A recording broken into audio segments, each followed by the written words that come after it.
health is something we can't buy. It's an extremely savings account. Hello everyone, my name is Sunny Adarsh. I am from Tagore College, Mumbai. Today I am going to give a speech on a topic given to me, Indian healthcare system. So let's begin. Healthcare has become one of the India's largest sectors, both in terms of revenue and employment. Healthcare companies and it comprises hospitals, medical devices, clinical trials, outsourcing, telemedicine and medical tourism, in health insurance and medical equipment. Then healthcare sector is growing at a brisk pace due to its strengthening coverage, services and increasing expenditure by public as well as private players. The Indian healthcare delivery system is categorized into two major components, public and private.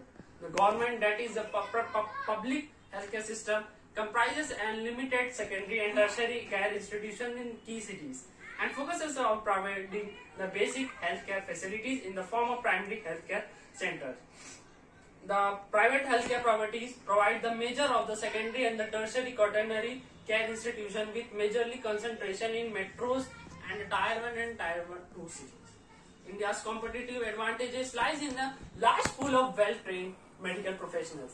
India is also cost competitive compared to the less peer Asia's and Indian countries. The cost of surgery in India is about 1/10 part of that of the USA or the Western countries.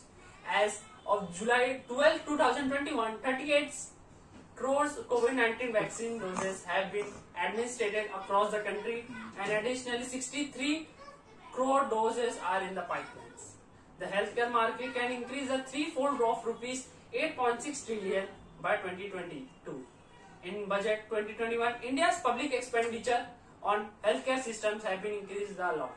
So, it majorly states that the Indian healthcare systems have been growing much more better.